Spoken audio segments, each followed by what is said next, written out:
Pendant 25 longues années, la police de Nice était persuadée d'avoir affaire au crime parfait. L'architecte le plus brillant de sa génération s'était volatilisé sans laisser la moindre trace. Pas de corps, pas d'armes et aucun témoin. Les enquêteurs ont traqué sa piste au Brésil, sondé les fonds marins et interrogé ses rivaux, convaincus qu'il avait fui ou qu'il était mort loin d'ici. Ils avaient tort sur toute la ligne. La vérité n'était pas à l'autre bout du monde. Elle attendait patiemment à quelques mètres d'eux, emmurée vivante derrière la cloison d'une villa de luxe sur les hauteurs de Gueiro. Tout bascule en 2023, lorsqu'un coup de masse accidentel lors d'une rénovation fait apparaître un cylindre en laiton scellé dans le béton armé. Ce que l'ouvrier extrait des décombres ce jour-là n'est pas un trésor, mais la clé de l'énigme. Des plans d'architecture inédits, roulés et cachés comme un secret inavouable. En les déroulant, la police réalise avec stupeur que ces dessins ne sont pas de simples croquis. Ils constituent une cartographie précise et macabre, dessinée par la victime elle-même, qui révèle les détails d'une machination diabolique que personne n'avait vu venir. Pourquoi ces documents ont-ils été cachés dans la structure même de la maison, plutôt que détruits? Aujourd'hui, nous allons analyser cette preuve impossible qui a refait surface après un quart de siècle de silence. Nous verrons comment un esprit criminel a utilisé l'architecture pour commettre un assassinat presque indétectable et comment, ironiquement, ce sont les murs de sa propre création qui ont fini par le trahir. Voici l'histoire de l'architecte qui avait dessiné les plans de sa propre mort et du seul indice qui a permis de briser le sceau d'un mystère vieux de 25 ans. Pour comprendre l'ampleur de ce mystère, il faut remonter le temps jusqu'à la fin des années 90 sur la Côte d'Azur. Nice est alors une ville en pleine effervescence immobilière où les fortunes se font et se défont au rythme des permis de construire. Au centre de ce monde de luxe et d'apparence se trouve Jean-Marc Valéry, un architecte de 45 ans dont le talent est reconnu par toute la profession. Il est l'homme que les millionnaires s'arrachent pour dessiner leur palais moderne face à la mer. Mais derrière cette réussite éclatante se cache une réalité plus sombre, faite de pression, de délais intenables et de clients parfois peu recommandables qui exigent une discrétion absolue sur la conception de leur demeure. Le 14 juin 1998, la routine bien huilée de l'architecte se brise brutalement. Ce soir-là, après avoir quitté son cabinet situé sur la promenade des Anglais, Jean-Marc ne rentre pas chez lui pour le dîner. Sa femme, habituée à ses retards professionnels, ne s'inquiète pas immédiatement, mais l'angoisse monte lorsqu'elle découvre que son téléphone est coupé. Le lendemain matin, sa voiture est retrouvée garée proprement sur un parking isolé près du port, les clés sur le contact et son portefeuille dans la boîte à gants. Il n'y a aucune trace de lutte, aucune tache de sang, rien qui puisse expliquer cette volatilisation soudaine. C'est comme s'il avait été effacé de la réalité. L'enquête qui s'ensuit mobilise des moyens colossaux, sous la pression médiatique d'une région qui ne supporte pas que ses notables disparaissent. La police judiciaire retourne la vie de Jean-Marc dans tous les sens. Compte bancaire, liaison extra-conjugale, dette de jeu. Rien. L'homme était lisse, sans ennemi déclaré. Les enquêteurs finissent par conclure à une probable fugue organisée ou à un suicide en mer, bien que le corps ne soit jamais remonté à la surface. Le dossier est classé, la famille reste sans réponse, et le nom de l'architecte sombre peu à peu dans l'oubli collectif, devenant une simple note de bas de page dans les archives de la ville. Mais le destin a une mémoire implacable. 25 ans plus tard, la Villa L'Horizon, l'un des derniers projets sur lesquels Jean-Marc travaillait avant sa disparition, change de propriétaire. Les nouveaux acquéreurs lancent de grands travaux pour moderniser la bâtisse, ignorant tout de son passé trouble. C'est lors de la démolition d'un mur porteur dans le sous-sol que l'incroyable se produit. La découverte du cylindre contenant les plans originaux va tout remettre en cause. Ces documents que l'architecte a pris le soin de dissimuler au péril de sa vie ne sont pas ceux qui ont été déposés au cadastre. Ils montrent les vrais plans de la villa, révélant des espaces cachés et des anomalies structurelles qui racontent une toute autre histoire. Avant de plonger dans les secrets de ces plans architecturaux, je vous invite à rejoindre notre communauté d'enquêteurs passionnés. Abonnez-vous à la chaîne et activez la cloche pour ne manquer aucune de nos prochaines investigations historiques. Si vous aimez ce type de récit, laissez un j'aime sur la vidéo, cela nous aide énormément. Dites-moi aussi en commentaire depuis quelle ville vous regardez cet épisode et l'heure qu'il est chez vous. J'adore lire vos messages aux quatre coins du monde. L'histoire commence réellement 6 mois avant la disparition, en janvier 1998. Jean-Marc Valéry est au sommet de sa carrière lorsqu'il reçoit une commande particulière. Un client étranger, représenté par une société écran basée au Luxembourg, souhaite faire construire une résidence ultramoderne sur un terrain difficile d'accès à Gairo. Le budget est illimité, une condition qui fait rêver n'importe quel architecte, mais les clauses de confidentialité sont draconiennes. Jean-Marc, attiré par le défi technique et la somme promise, accepte le contrat sans se douter qu'il vient de signer son arrêt de mort. Il se lance corps et âme dans la conception de ce qu'il appelle le projet Horizon.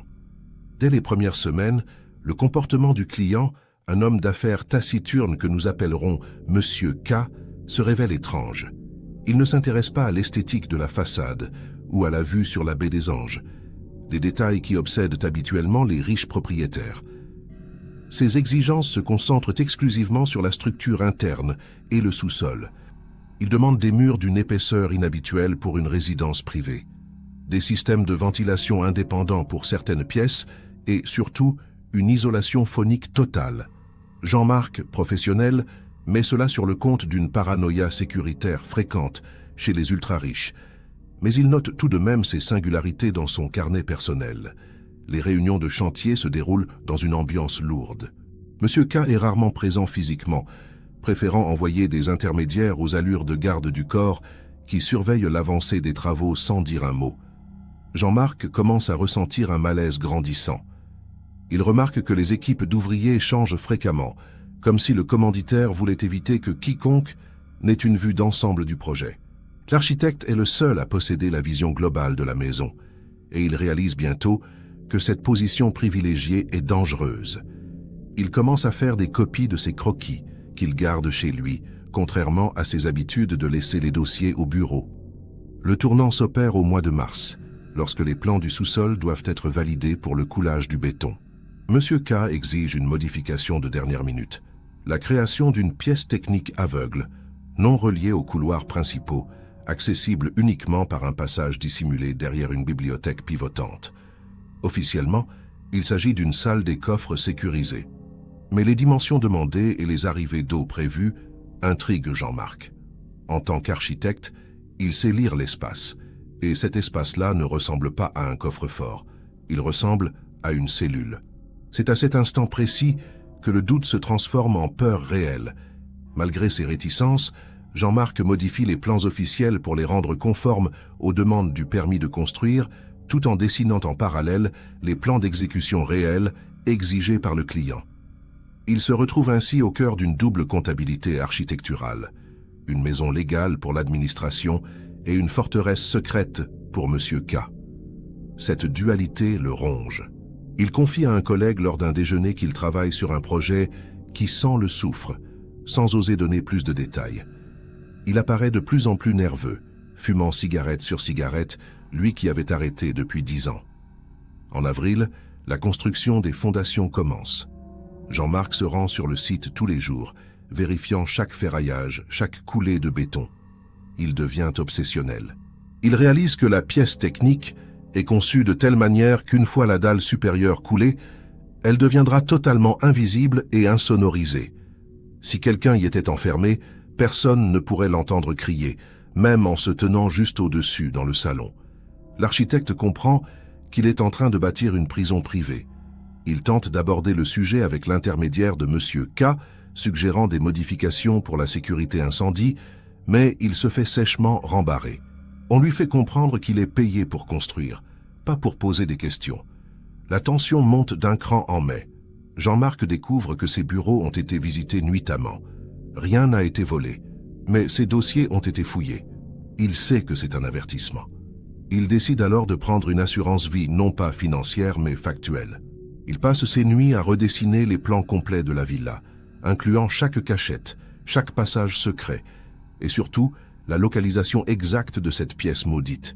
Il utilise du papier calque de haute qualité et de l'encre de Chine indélébile, voulant laisser une trace qui résistera au temps. Il rédige également des notes techniques en marge, expliquant les anomalies structurelles. Il conçoit alors un plan audacieux pour dissimuler ses preuves. En tant qu'architecte, il connaît le chantier mieux que personne. Il sait qu'un mur porteur dans l'entrée principale doit être coffré et coulé la semaine suivante. Il prépare un cylindre en laiton, un ancien étui à plan qu'il utilisait lorsqu'il était étudiant, et le rend hermétique avec de la cire et du silicone. Son idée est simple mais risquée. Intégrer ce cylindre dans la structure même de la maison, là où personne n'ira jamais chercher, à moins de détruire la villa. C'est une bouteille à la mer jetée dans un océan de béton. Le jour J approche. Nous sommes début juin. Jean-Marc se rend sur le chantier très tôt le matin, avant l'arrivée des équipes.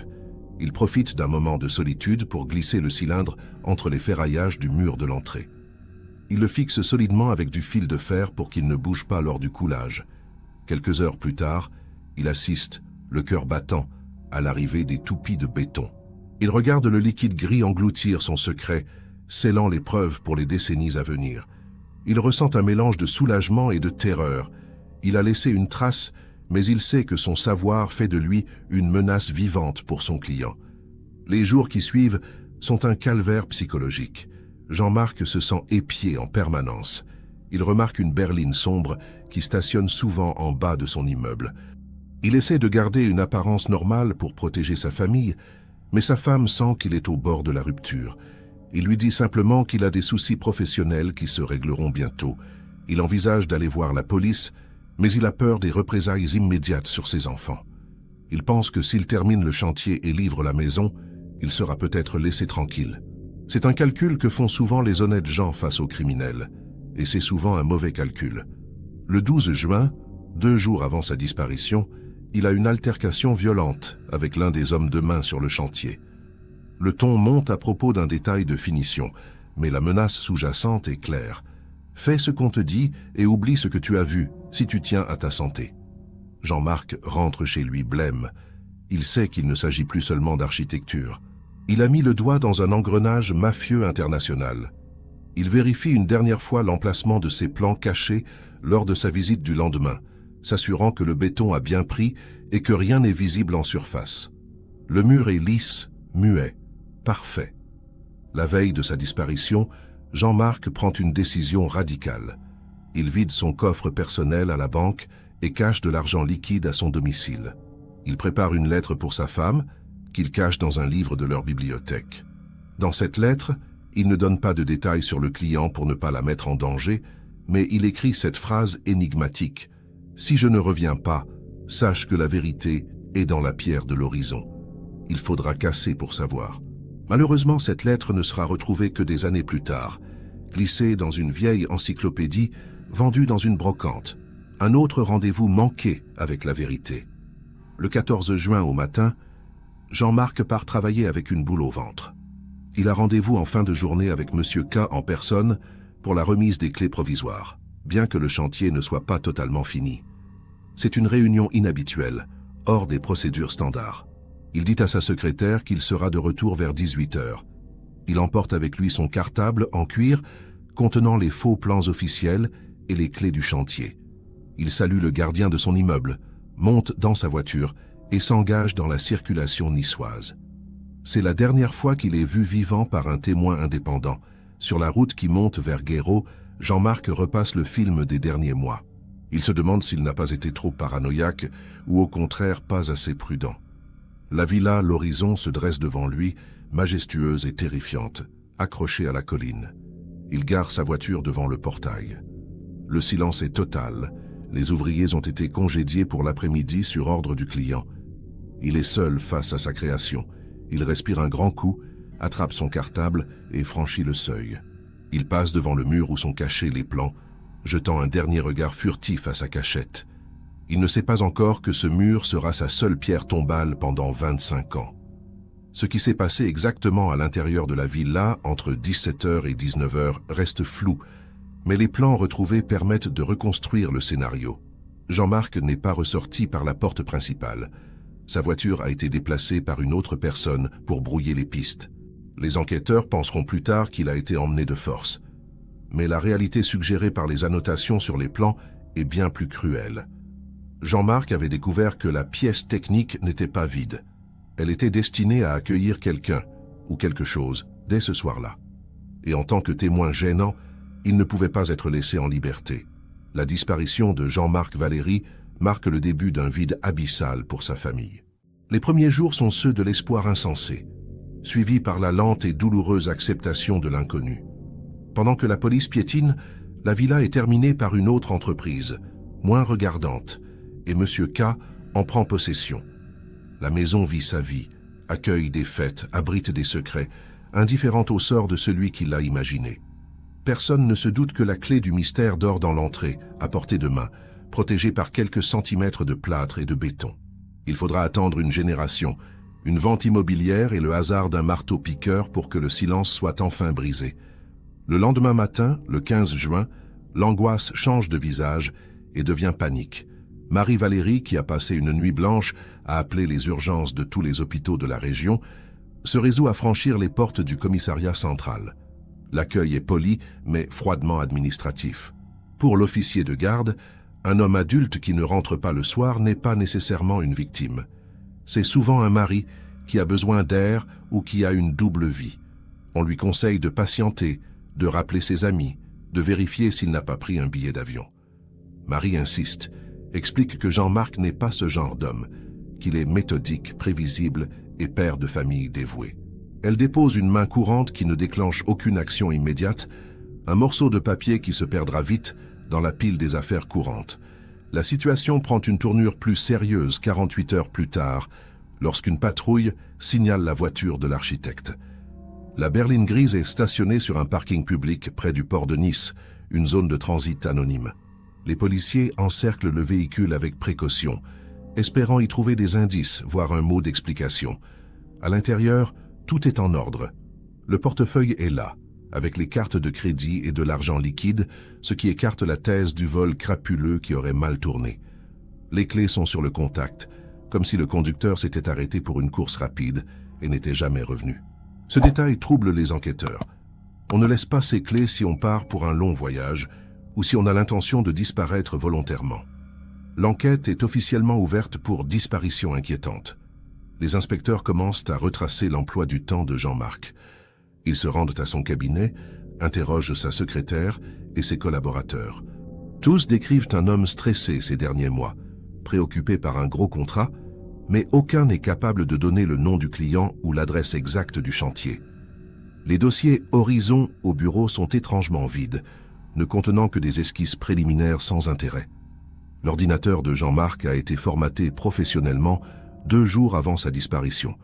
Quelqu'un a fait le ménage et ce nettoyage méticuleux oriente la police vers la piste d'une fuite organisée. La thèse de l'architecte escroc qui part avec la caisse commence à circuler.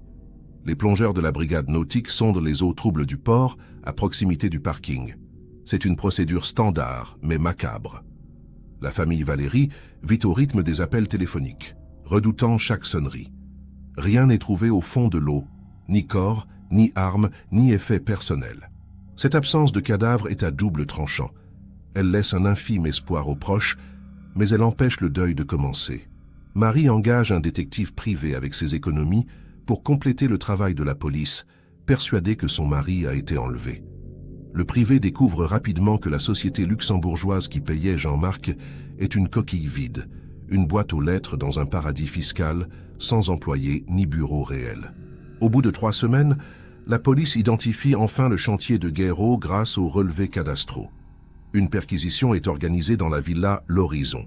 Les lieux sont déserts, le chantier est à l'arrêt, mais tout est impeccablement propre. Pas de traces de lutte, pas de sang sur les murs encore bruts. Les chiens renifleurs parcourent le terrain escarpé et les sous-sols, mais ils ne marquent aucun arrêt. Le béton est sec, les murs sont lisses. Les enquêteurs interrogent le voisinage, mais les villas sont espacées et entourées de hauts murs. Personne n'a rien vu ni entendu. Monsieur K reste introuvable, n'existant que sous des pseudonymes et des identités d'emprunt. Face à ce vide probatoire, l'enquête s'enlise. Les mois passent et l'intérêt médiatique retombe. La disparition de l'architecte n'est plus une une de journal, mais un entrefilet dans les pages faits divers. Pour la famille Valéry, c'est le début d'une descente aux enfers financières et sociales. Les comptes de Jean-Marc sont gelés par la justice et sans certificat de décès, Marie ne peut toucher ni l'assurance vie, ni la pension de réversion. Elle doit vendre leur appartement, déménager dans plus petit et affronter le regard des gens qui pensent que son mari s'est enfui avec une maîtresse au soleil. La rumeur est un poison lent qui isole les victimes aussi sûrement que des barreaux de prison. Marie se bat pour laver l'honneur de son mari, répétant à qui veut l'entendre qu'il a été tué mais sans corps. Elle prêche dans le désert. 1 an après, le juge d'instruction s'apprête à rendre une ordonnance de non-lieu. Faute de suspects identifiés, faute de preuves matérielles d'un crime et faute de cadavres, la justice ne peut plus rien faire. Le dossier est classé provisoirement. C'est un coup de massue pour Marie et ses enfants. Cela signifie que la police arrête de chercher activement. Jean-Marc Valéry devient officiellement un fantôme administratif. Pendant ce temps, les travaux de la villa L'Horizon reprennent discrètement. Une nouvelle entreprise est mandatée par une nouvelle société écran pour finir les finitions. Le chantier maudit s'achève et la maison splendide et arrogante est prête à être habitée. La villa est occupée par intermittence par des locataires étrangers, des hommes d'affaires russes ou du Moyen-Orient qui ne restent jamais longtemps. Personne ne semble connaître l'histoire tragique de l'architecte qui l'a conçue. La maison garde ses secrets, les fêtes s'y succèdent, le champagne coule sur les terrasses avec vue mer, tandis que quelques mètres plus bas, dans l'entrée, le cylindre de laiton dort toujours dans son sarcophage de béton. C'est une ironie cruelle. La vie de luxe continue précisément sur les lieux d'un drame, indifférente à la souffrance de ceux qui restent. La villa L'Horizon acquiert cependant une réputation étrange dans le milieu immobilier. On dit qu'il y règne une atmosphère froide, que les locataires s'y sentent mal à l'aise sans savoir pourquoi. 5 ans, 10 ans, 15 ans passent. Les enfants de Jean-Marc grandissent avec l'absence de leur père, comme une ombre permanente sur leur vie. Ils évitent de passer par le quartier de Guéraud. Marie ne s'est jamais remariée, gardant la même ligne téléphonique au cas où il appellerait un jour. Elle a conservé quelques cartons de dossiers de son mari, qu'elle feuillette parfois avec tristesse, cherchant un indice qu'elle aurait manqué. Elle ne sait pas que la réponse n'est pas dans ces vieux papiers, mais qu'elle est gravée dans la structure même de la maison qu'elle déteste tant. Le temps fait son œuvre d'érosion sur les mémoires, mais le béton, lui, ne bouge pas. Il protège ce qu'on lui a confié. 20 ans après la disparition, la villa est mise en vente. Elle a vieilli. Son style années 90 n'est plus au goût du jour. Elle reste sur le marché pendant longtemps, son prix baissant progressivement. Les agents immobiliers font visiter les lieux en vantant le potentiel et la vue, omettant soigneusement de mentionner le nom de l'architecte d'origine. La légende noire de la maison s'est estompée. Finalement, un couple de promoteurs parisiens, cherchant une résidence secondaire à rénover entièrement, tombe sous le charme du site. Ils signent l'acte de vente en 2022, sans savoir qu'ils viennent d'acheter une scène de crime inaltérée. Le projet de rénovation est ambitieux. Les nouveaux propriétaires veulent tout casser pour créer des espaces ouverts, des open space baignés de lumière. Ils engagent un cabinet d'architecture local pour redessiner l'intérieur. Ironie du sort, l'un des jeunes architectes de ce cabinet a étudié les travaux de Jean-Marc Valéry à l'école, le considérant comme un maître oublié du modernisme azuréen. En visitant la maison pour les relever, il note des incohérences dans les volumes, des murs trop épais, des espaces perdus. Il ne se doute pas qu'il marche dans les pas d'un homme qui a conçu ces anomalies pour sauver sa propre mémoire. Les plans de la rénovation prévoient la démolition de plusieurs cloisons au rez-de-chaussée pour agrandir le hall d'entrée. C'est une opération structurelle délicate qui nécessite l'intervention d'ingénieurs béton.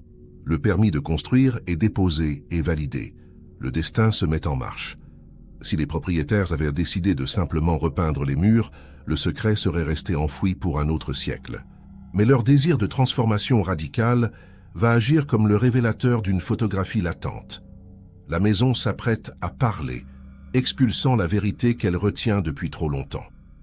La famille Valéry, elle, n'est pas informée de ces travaux. Marie est désormais une femme âgée, fatiguée par des décennies d'attente vaine. Elle a fini par accepter l'idée qu'elle mourra sans savoir. Elle a fait une demande au tribunal pour déclarer l'absence, puis le décès présumé de son mari, afin de régler les successions. Sur le papier, Jean-Marc est mort. Mais dans son cœur, le doute persiste, cette petite flamme torturante qui empêche de tourner la page. Elle ne se doute pas que le téléphone va bientôt sonner, non pas pour lui annoncer le retour de son mari, mais pour lui dire que son dernier message vient d'être délivré. L'année 2023 débute. Les échafaudages sont montés autour de la villa L'Horizon. Le bruit des marteaux-piqueurs commence à résonner dans le vallon de Guéraud, brisant la tranquillité du quartier. Les voisins se plaignent du bruit, ignorant que ce vacarme est le prélude à la résolution d'une des plus grandes énigmes judiciaires de la région. Les ouvriers attaquent le gros œuvre. Ils dépouillent la maison de ses parures, arrachent les marbres, mettent la structure à nu. C'est comme une autopsie architecturale qui commence. Le squelette de béton de la villa est exposé à l'air libre pour la première fois depuis 25 ans. C'est dans ce contexte de poussière et de destruction que nous arrivons au moment fatidique. Le passé et le présent vont se télescoper violemment. Le crime parfait repose sur l'hypothèse que personne ne regardera jamais là où il ne faut pas. Mais le hasard est l'ennemi juré des criminels. Il suffit d'un ouvrier zélé, d'un plan de rénovation audacieux, ou d'un coup de masse mal ajusté pour que l'édifice du mensonge s'effondre. Le compte à rebours est terminé. Le mur de l'entrée, témoin muet du dernier jour de Jean-Marc, est sur le point de livrer son contenu. Nous sommes le mardi 23 mai 2023. Il est 10 heures du matin. Sur le chantier de la villa L'Horizon, l'équipe de démolition est à l'œuvre. Pedro, un chef d'équipe expérimenté d'origine portugaise, s'attaque au mur porteur qui sépare l'entrée du grand salon. C'est du béton banché, ferraillé à l'ancienne, particulièrement résistant. Pedro peste contre la dureté du matériau. On ne construit plus comme ça aujourd'hui. Il utilise une grosse meuleuse thermique pour découper des sections, puis termine à la masse pour faire tomber les blocs. La poussière est dense, collante, obligeant les hommes à porter des masques intégraux. L'ambiance est laborieuse, concentrée sur l'effort physique. Alors que Pedro attaque la partie basse du mur, à environ 1 mètre du sol, son burin se bloque. Il pense avoir touché une barre de renfort particulièrement épaisse. Il change d'angle, frappe à nouveau. Le son qui lui revient n'est pas le bruit mat de la pierre ou du béton, mais un son métallique creux, une sorte de gong étouffé. Intrigué, il arrête sa machine et fait signe aux autres de se taire. Il gratte la surface avec un outil à main, dégageant les gravats. Apparaît alors un éclat doré au milieu de la grisaille du ciment. Ce n'est pas de la ferraille de construction rouillée, c'est du laiton.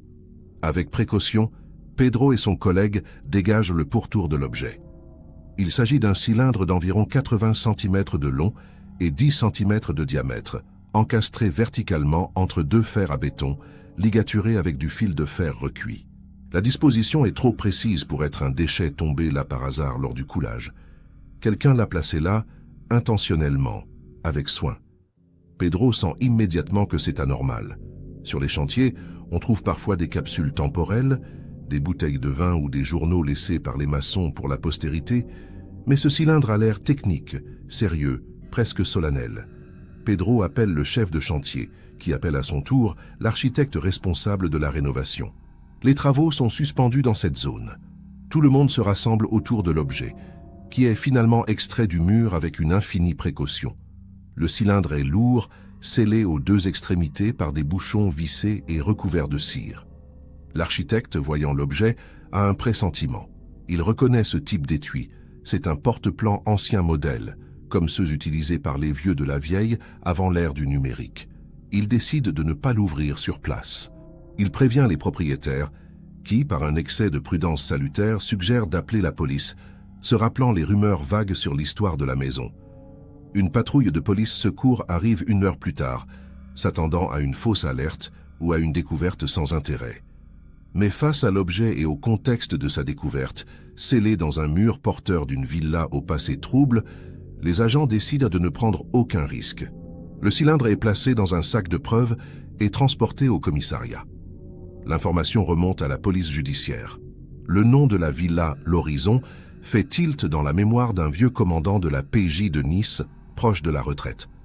Il se souvient de l'affaire Valérie, ce cold case qui avait frustré toute sa génération d'enquêteurs.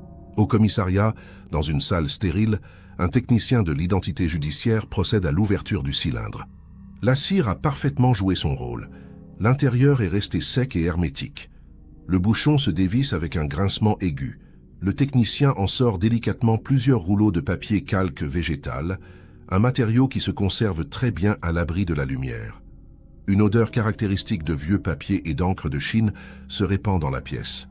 C'est l'odeur du temps qui s'est arrêtée. Les plans sont déroulés sur une grande table lumineuse, maintenue par des poids aux 4 coins. Le commandant s'approche. Le cartouche en bas à droite des plans saute aux yeux. Il est écrit à la main d'une calligraphie architecturale parfaite. Projet Horizon, plan d'exécution confidentiel, J.M. Valéry, juin 1998. Le policier sent son cœur accélérer. Il a devant lui des documents signés par un homme mort ou disparu depuis 25 ans, datés de quelques jours seulement avant sa volatilisation. Mais ce qui choque le plus les enquêteurs, ce n'est pas la date, c'est le contenu des dessins. Ces plans ne ressemblent en rien à la maison telle qu'elle est connue officiellement. Les policiers voient se dessiner sous leurs yeux un labyrinthe complexe. Les plans détaillent des doubles cloisons, des passages de ventilation détournés et surtout une pièce en sous-sol qui n'apparaît sur aucun cadastre. Jean-Marc Valéry a non seulement dessiné les plans, mais il les a annotés. En marge, des phrases manuscrites expliquent la fonction de chaque anomalie. Mur renforcé ici, isolation phonique totale requise par le client, accès dissimulé derrière bibliothèque. Et puis, il y a une note encadrée en rouge, plus personnelle, presque un appel au secours. Structure modifiée sous contrainte, risque élevé. Ceci est la réalité du projet. C'est une bombe judiciaire. Ces plans prouvent que Jean-Marc Valéry travaillait sous la menace et qu'il avait conscience du danger. Mais le plus terrifiant reste à venir.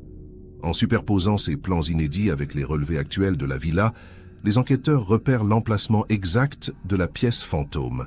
Elle se situe sous le salon principal, dans une zone qui a été comblée par du béton selon les plans officiels. Mais selon les plans de Jean-Marc, il y a un vide. Un vide suffisant pour cacher un homme. Ou un corps. L'atmosphère dans la salle de réunion est électrique. Le commandant comprend qu'il ne tient pas seulement des preuves d'un chantier illégal, mais la résolution potentielle du meurtre. Jean-Marc Valéry n'a pas fui au Brésil. Il a laissé derrière lui le mode d'emploi pour retrouver sa dépouille ou celle d'autres victimes. Le cylindre était une assurance-vie post-mortem. L'architecte savait qu'il ne s'en sortirait probablement pas vivant, alors il a fait ce qu'il savait faire de mieux. Il a dessiné la vérité et l'a construite dans le mur pour qu'elle ne puisse pas être effacée. Le procureur de la République est immédiatement saisi. Une commission rogatoire est délivrée en urgence pour geler le chantier de la villa L'Horizon. Cette fois, ce ne sont plus des ouvriers du bâtiment qui vont intervenir, mais les experts de la police technique et scientifique équipés de géoradars et de scanners de structure. La découverte des plans change tout. L'affaire n'est plus une disparition. Elle est requalifiée en séquestration et assassinat. La machine judiciaire, endormie depuis un quart de siècle, se réveille avec une puissance dévastatrice. Le soir même, Marie Valéry reçoit la visite du commandant. Il ne lui dit pas tout. L'enquête est en cours, mais il lui dit l'essentiel. Nous avons trouvé quelque chose. Jean-Marc nous a laissé un message. Pour Marie, ces mots sont à la fois un soulagement immense et une douleur aiguë. Elle sait que l'espoir de le revoir vivant vient de s'éteindre définitivement, mais l'espoir de la vérité, lui, vient de s'allumer. Elle pleure, non pas de désespoir cette fois, mais de libération. Son mari ne l'a pas abandonnée. Il s'est battu jusqu'au bout avec ses armes, son crayon et son intelligence. La nouvelle fuite dans la presse locale le lendemain matin. Le mystère de l'architecte. Des plans retrouvés dans un mur relancent l'enquête. Tout Nice est en émoi. Les journalistes affluent devant la grille de la villa L'Horizon. Les anciens protagonistes de l'affaire, ceux qui sont encore en vie, sentent le vent tourner. L'omerta qui protégeait les commanditaires commence à se fissurer. Les plans de Jean-Marc ne donnent pas de nom, mais ils donnent des lieux et des dates. Et avec les technologies d'ADN modernes, si un corps est retrouvé dans la cachette indiquée, les assassins n'auront plus nulle part où se cacher. Les experts arrivent sur le site avec les plans déroulés. Ils les utilisent comme une carte au trésor macabre. Ils se dirigent vers le sous-sol, vers le mur du fond qui semble plein. Ils tapent dessus. Le son est mat. Mais le scanner thermique révèle une anomalie de température derrière les parpaings. Il y a bien une cavité. Les policiers échangent un regard lourd de sens. Ils savent qu'ils sont sur le point d'entrer dans le tombeau de l'architecte ou dans la chambre des horreurs de ses bourreaux. Les marteaux-piqueurs sont rallumés, mais cette fois, ils frappent au nom de la justice. Dans le silence qui suit l'arrêt des machines, Alors que le premier trou est percé dans la paroi de la pièce secrète, une odeur de renfermé s'échappe. Une caméra endoscopique est introduite. Sur l'écran de contrôle, les policiers distinguent des formes dans la pénombre de la pièce oubliée. Ce qu'ils voient confirme la précision diabolique des plans de Jean-Marc. La pièce technique n'était pas vide. L'architecte avait raison. Il avait dessiné les contours de sa propre fin, et maintenant, 25 ans plus tard, le monde va enfin voir ce qu'il avait vu. L'ouverture complète de la brèche dans le mur du sous-sol prend plusieurs heures. Les policiers de la brigade criminelle avancent avec une lenteur calculée, conscients qu'ils profanent une sépulture improvisée. Lorsque le passage est enfin suffisant pour laisser passer un homme, un technicien en combinaison blanche s'y glisse, éclairé par des projecteurs puissants. La pièce technique se révèle être une cellule de béton brut de 6 mètres carrés sans fenêtre, équipée seulement d'une évacuation d'eau et d'un matelas pourri par l'humidité et le temps. Au centre de la pièce gît un squelette, recroquevillé en position fétale, vêtu de lambeaux de tissu qui furent autrefois un costume de ville. L'identification formelle prendra quelques jours, mais pour les enquêteurs présents, il n'y a guère de doute. La montre au poignet du squelette, une pièce d'horlogerie vintage que la femme de Jean-Marc avait décrite dans ses dépositions 25 ans plus tôt, est toujours là. Le temps s'est arrêté pour elle, comme pour son propriétaire, à 19h12, le 14 juin 98. À côté du corps, on retrouve le cartable en cuir de l'architecte, durci et craquelé. À l'intérieur, protégé par le cuir, se trouve son agenda, un stylo plume et une photo de ses enfants. C'est une capsule temporelle émotionnelle qui bouleverse même les flics les plus endurcis. L'autopsie réalisée à l'Institut médico-légal de Nice révèle la cause de la mort avec une précision clinique. Jean-Marc Valéry n'est pas mort de faim ou de soif. Il a été exécuté. Une balle de petit calibre est retrouvée logée dans la 2e vertèbre cervicale, tirée à bout portant par derrière. C'est une exécution typique du milieu, propre et sans bavure. Mais l'examen du corps révèle aussi des fractures aux côtes et aux phalanges qui sont antérieures au décès de quelques heures. L'architecte a été torturé. Ses bourreaux voulaient probablement lui faire avouer où il avait caché les fameux plans originaux, ou s'assurer qu'il n'avait pas parlé à la police. C'est ici que le génie tragique de Jean-Marc prend tout son sens. Il a subi l'interrogatoire violent sans lâcher le morceau. Il est mort en emportant son secret, sachant que s'il parlait, les plans seraient détruits et son meurtre ne serait jamais élucidé. En se taisant sous la torture, il a protégé la seule preuve qui pouvait, un jour, faire tomber ses assassins. Les enquêteurs réalisent l'héroïsme silencieux de cet homme ordinaire, confronté à une violence extraordinaire. Il a sacrifié ses derniers instants pour préparer sa vengeance d'outre-tombe, pariant sur l'avenir et sur l'intégrité de sa construction. L'analyse approfondie des plans retrouvés dans le cylindre apporte un nouvel élément décisif. En examinant les dessins à la loupe binoculaire, les experts de la police scientifique découvrent des micro-inscriptions cachées dans les hachures des murs. Jean-Marc a utilisé une technique de stéganographie artisanale. Entre les lignes représentant l'isolant thermique, il a inscrit des séries de chiffres et de lettres. Au début, cela ressemble à des cotes dimensionnelles, mais les séquences ne correspondent à aucune mesure logique. C'est un code. Les cryptanalystes de la DGSI sont sollicités pour casser ce cryptage architectural. Après une semaine de travail acharné, le code est brisé. Il ne s'agit pas d'un algorithme complexe, mais d'une correspondance simple avec les pages d'un manuel technique d'architecture que Jean-Marc utilisait souvent. Les chiffres révèlent des comptes bancaires au Liechtenstein et à Monaco, ainsi que des noms. Le nom de Monsieur K apparaît enfin en toutes lettres, Viktor Volkov. C'est un nom connu des services de renseignement, un ancien officier du KGB reconverti dans le trafic d'armes et le blanchiment d'argent sur la Côte d'Azur dans les années 90. À l'époque, il était intouchable, protégé par des immunités diplomatiques floues. La découverte du corps et l'identification du commanditaire changent la dimension de l'affaire. Ce n'est plus un fait divers local, c'est un dossier international. Le parquet de Nice émet un mandat d'arrêt européen et une notice rouge Interpol contre Viktor Volkov. Reste à savoir si l'homme est toujours en vie. 25 ans, c'est long dans la vie d'un mafieux. Beaucoup finissent assassinés par leurs rivaux ou meurent de causes naturelles avant d'avoir à rendre des comptes. Les policiers traquent la trace numérique de Volkov à travers l'Europe, espérant que la chance, qui a permis la découverte des plans, soit encore de leur côté. Pendant ce temps, Marie-Valérie et ses enfants peuvent enfin commencer leur deuil. Le corps de Jean-Marc leur est rendu après les examens légaux. Les funérailles sont organisées dans la plus stricte intimité, mais avec une solennité poignante. L'architecte est inhumé non loin de la mer qu'il aimait tant. Sur sa tombe, la famille fait graver une épitaphe inspirée de son histoire. Il a fait parler les pierres pour que la vérité ne meure jamais. La ville de Nice, émue par cette réhabilitation tardive, propose de renommer une rue du quartier de Guéraud en son honneur, une reconnaissance symbolique pour celui qui a été effacé de l'histoire urbaine pendant si longtemps. L'enquête financière, guidée par les notes de Jean-Marc, permet de remonter les flux d'argent de la construction de la villa. On découvre que l'Horizon n'était pas seulement une résidence, mais une lessiveuse géante pour de l'argent sale. La complexité des travaux, les murs épais, les systèmes de sécurité délirants, tout cela servait à justifier des factures astronomiques et à cacher des stocks de liquidités ou de documents compromettants. Jean-Marc avait compris qu'il ne construisait pas une maison, mais un coffre-fort pour une organisation criminelle.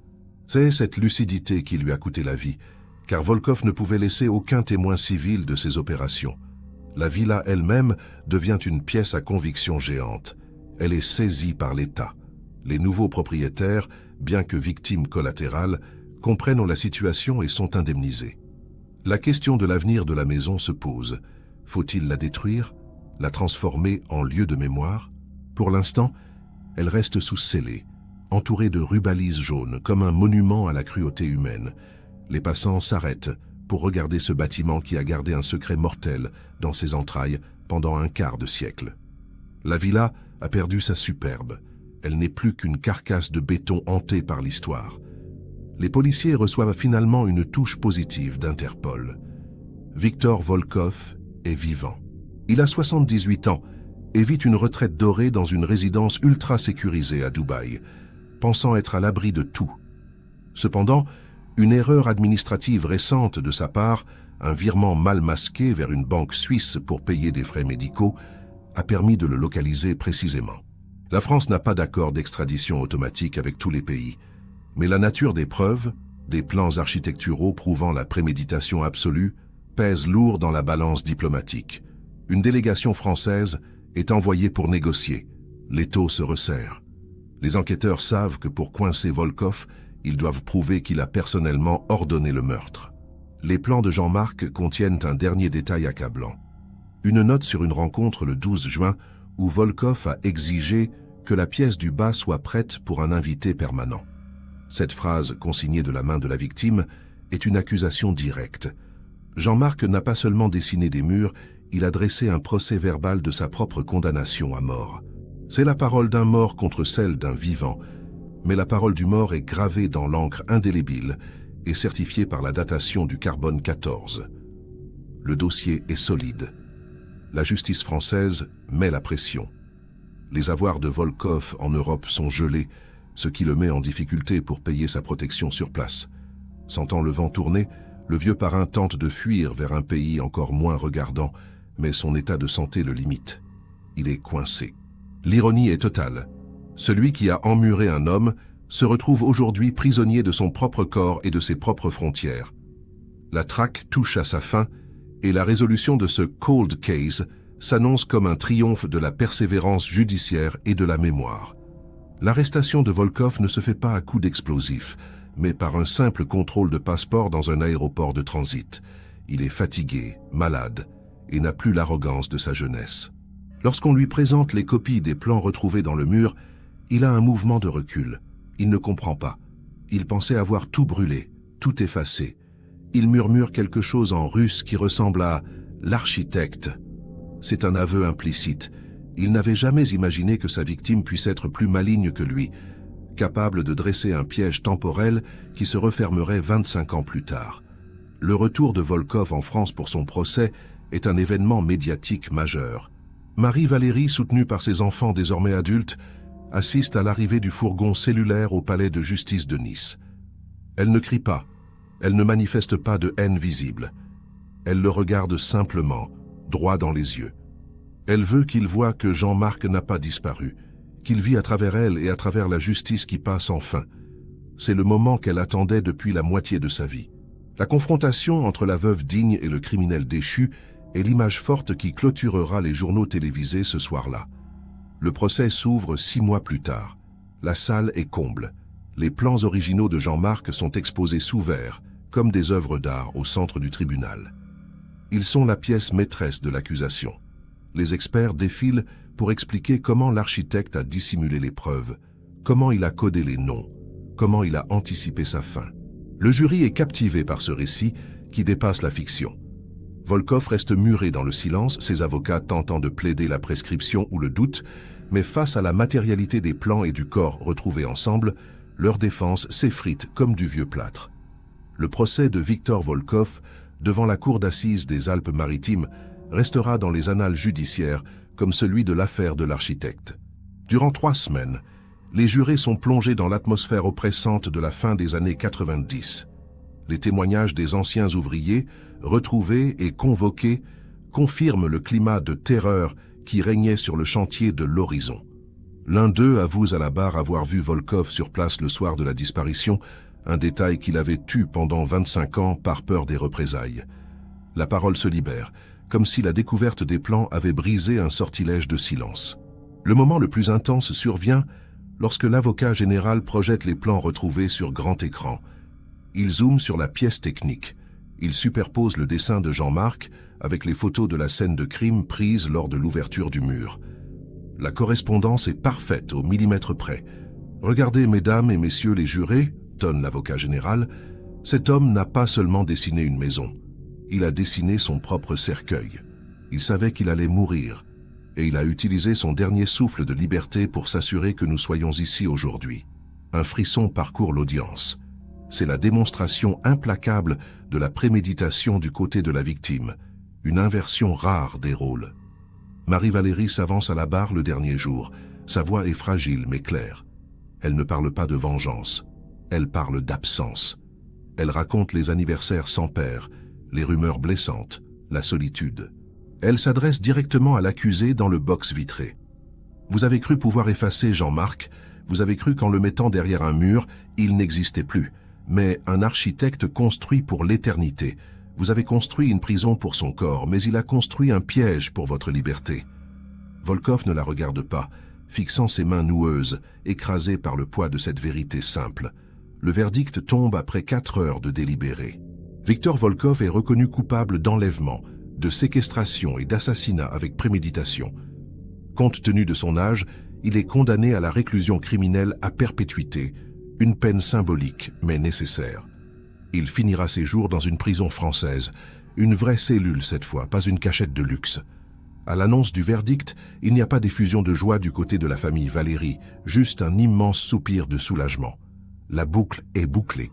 Le dossier numéro 98-452 peut enfin être refermé avec la mention résolue. Après le procès, une question demeure. Que faire de la villa ? L'État, devenu propriétaire suite aux confiscations des biens criminels, décide de ne pas la revendre. L'histoire est trop lourde, le lieu trop marqué. La municipalité de Nice propose un projet audacieux, transformer la villa L'Horizon en une résidence pour jeunes architectes et artistes, un lieu de création et de vie. Mais avant cela, une cérémonie symbolique est organisée. Le mur de la pièce technique, celui qui a caché le corps et les plans, est totalement abattu. La lumière du soleil entre enfin dans ce sous-sol maudit, chassant les ténèbres pour toujours.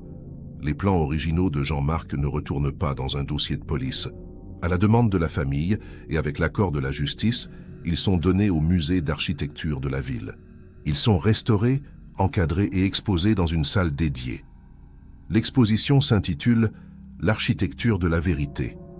Elle attire des milliers de visiteurs, fascinés par l'histoire de cet homme qui a transformé son métier en arme de justice.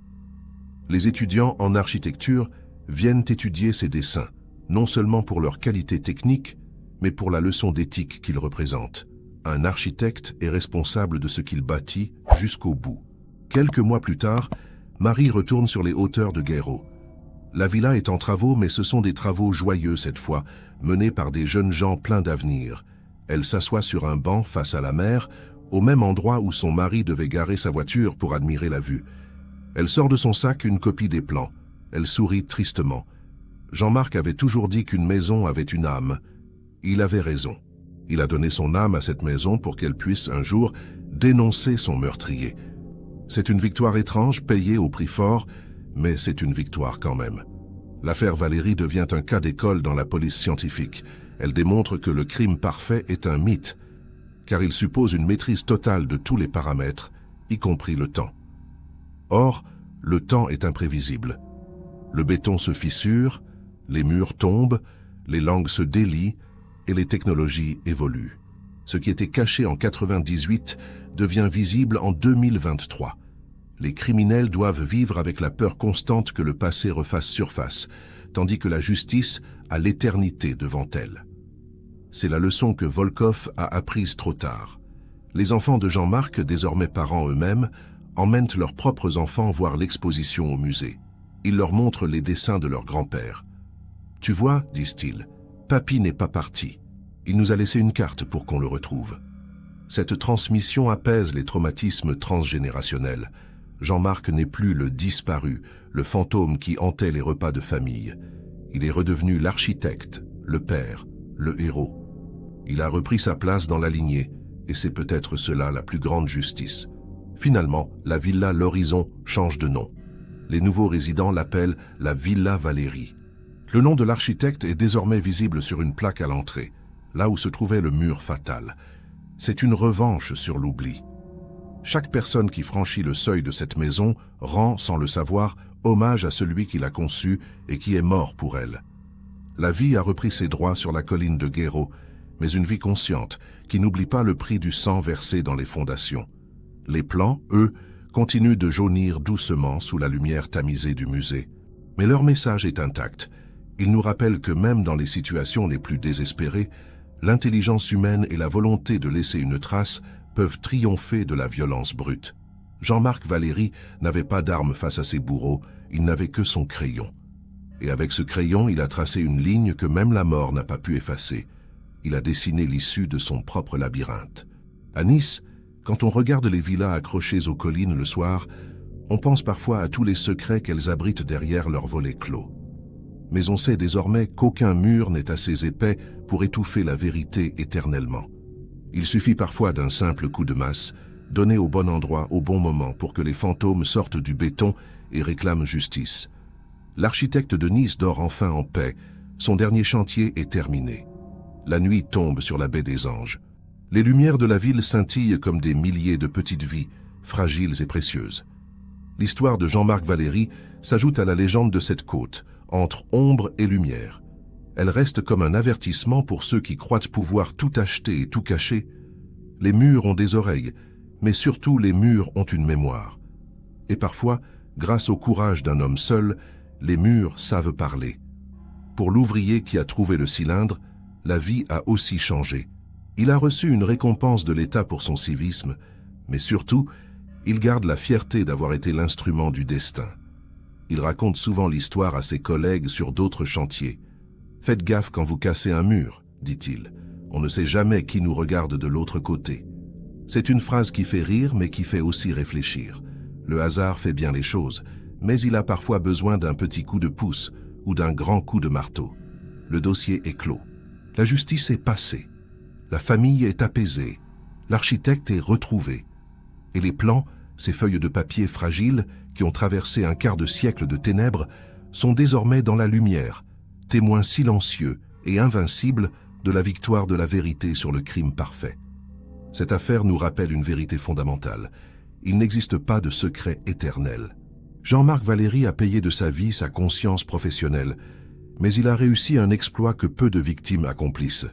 Il a transformé son lieu de supplice en scène de crime élucidé, 25 ans avant que le corps ne soit retrouvé. Son intelligence a surpassé la brutalité de ses bourreaux. En scellant ses plans dans le mur, il a lancé une bouteille à la mer à travers le temps, espérant qu'un jour, quelqu'un la trouverait et comprendrait. C'est une histoire qui glace le sang par sa cruauté, mais qui réchauffe le cœur par son dénouement. Elle nous montre que la justice peut être lente, terriblement lente, mais qu'elle finit toujours par arriver si l'on sait où chercher. Les murs de la villa L'Horizon ont gardé le silence pendant une génération, mais ils n'ont jamais menti. Ils protégeaient la preuve ultime, attendant patiemment le jour où le marteau de la rénovation deviendrait le marteau du juge. Aujourd'hui, quand vous passerez devant un chantier ou une vieille maison en rénovation, rappelez-vous de l'architecte de Nice. Rappelez-vous que chaque bâtiment a une histoire et que parfois, l'histoire est cachée dans le béton même qui la soutient. Merci d'avoir suivi cette enquête avec nous. N'oubliez pas que la réalité dépasse souvent la fiction, surtout quand elle est écrite à l'encre de Chine et scellée dans la pierre. À très bientôt pour une nouvelle histoire oubliée.